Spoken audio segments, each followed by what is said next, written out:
salamat. Ti ayaten tayo, Mayor, ti ina, ti Ilian Pidig, ti napintas, Mayora ni Ma'am Georgina Guillen, at sipsipat tayo ako.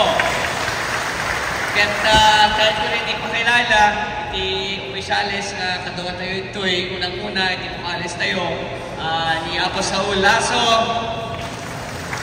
ni Apo Franklin Respicio, ni Ma'am Portia Salenda, ni Sir Donald Nicolas, ti may isang han kano na pogi, ti may isang napintas na vocales ni Apo Handy Lau, iti PCL National President. And of course, sa ating mga konsehales na kasama natin ngayon, ni Apo Ray Nicolas, Wilmer Bingras, andito ba sila? Wala? Ayun. Ba't andun kayo sa likod? Ang ating LNP, ang ating ABC, ni Apo Lendel Chua. And of course, sa inyong lahat dito ngayon, maraming salamat sa inyong napakainit na salubong. Mukhang matagal na kayo naghihintay dito, so bibilisan ko lang mensahe ko.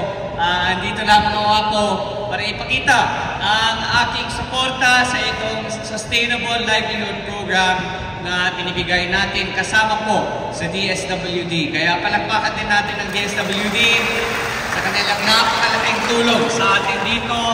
Alam ko, ngayong araw na yung payout nito, tigti 15,000 pesos po sa lahat ng beneficiaries. Tama ba yan? 15,000 ba? Tigti 15,000 pesos. Nagsipsipan kayo ako, parang pagod na ata kayo. Pagod o gutom? Pagod at gutom. O, magpapakain daw si Consanti. Libre daw niya, merienda niyo mamaya. Pero yan lang ako, nagpapasalamat lang ako sa inyong suporta, sa inyong tiwala. Pangako ko po sa inyong lahat, sa lahat ng Pinigenyo, basta nandito po kaming lahat, sisiguraduhin ko po na tuloy-tuloy ang tulong na darating dito sa Pindig Apo. Diyos muna iti ang ina, agbiyak, Pindig, agbiyak, Pindig.